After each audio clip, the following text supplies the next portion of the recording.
घरोघरी मातीच्या चुली या मालिकेच्या आजच्या भागात आपण बघणार आहोत की सगळेजण आरती झाल्यानंतर जेवायला बसलेले असतात. तेव्हा मात्र आता अवंतिकाला मोदक वाढत नाही आणि जास्त मोदक इकडे सौमित्राला वाढतात. तेव्हा मात्र सगळेजण हसू लागतात आणि तेव्हा ती म्हणते, नाही, मी वहिनींना आधीच सांगितलं होतं प्रसादाचा एक मोदक खाईन मी, पण काय ना, मला पुरणपोळी जास्त आवडते त्यामुळे मी पुरणपोळी खाईल.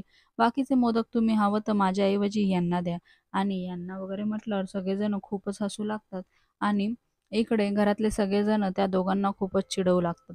दुसरीकडे मात्र आता आजी म्हणू लागते, की आता सारंग बरोबर ऐश्वर्याला सुद्धा जेवायला बसू देत ना. तर तेव्हा नाना म्हणतात, बसवायला तर इथं असायला पाहिजे ना.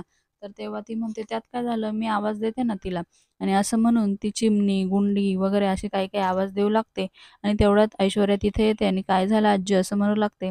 तेव्हा मात्र ते म्हणतात, की इथं बसायला हवं आणि सुमित्रा म्हणते, "इतक्या वेळ कुठं होती?" तेव्हा मात्र ती सांगू लागते, की सोशल मीडियावर सगळ्यांचे लाईक्स घेत होते असं-तसं.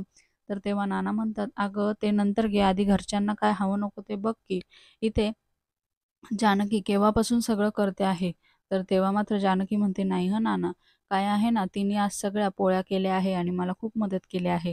असं म्हणून मात्र ती ऐश्वर्याची बाजू घेते. तेवढ्यातच लगेच अवंतिका म्हणते, "तरीच मी म्हटलं, की एकही पोळी गोल कशी नाहीये, सगळ्या भारताचा नकाशाच आहे वेगवेगळ्या देशांचा." असं ती म्हणून ऐश्वर्याला टोमणा मारते. इकडे मात्र घरातल्या सगळ्यांना तिचं बोलणं आवडत नाही आणि अवंतिका मात्र हसू लागते, पण सौमित्र इकडे घाबरून जातो.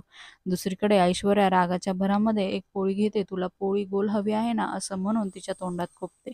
पुढील भागात आपण बघणार आहोत, की आता इथे ऋषिकेश जानकीला सांगतो, की खूप महत्त्वाचे क्लायंट घरी येणार आहे, त्यामुळे एक झक्कास असा बेत बनव.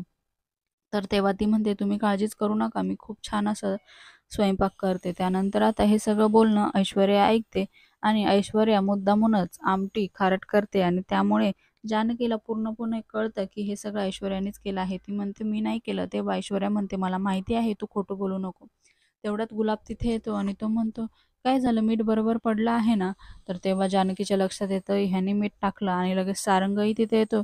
तो म्हणतो, "अरे बापरे! आज तर खूप आमटी छान होणार आहे, कारण मीठ तर मी घातलं आहे." त्यामुळे आता जानकीच्या लक्षात येतं, की थोडं-थोडं करून सगळ्यांनी मीठ घातलं आहे आणि त्यामुळे सगळी भाजी खारट झाली आहे. तेवढ्यात घरामध्ये पाहुणेसुद्धा येतात आणि आता इकडे सारंग म्हणतो, "आता गं काय करायचं वहिनी, पाहुणे तर आले सुद्धा." आणि आता इकडे जानकी मात्र ऐश्वर्याचा डाव पलटवणार आणि एवढ्या वर्षाचा स्वयंपाकाचा अनुभव हाताशी घेऊन मात्र ती छान असा झकास बेत आता पाहुण्यांना वाढणार. मालिकेच्या अशाच नवनवीन भागांसाठी आपल्या चॅनलला नक्की लाईक करा, शेअर करा, सबस्क्राईब करा.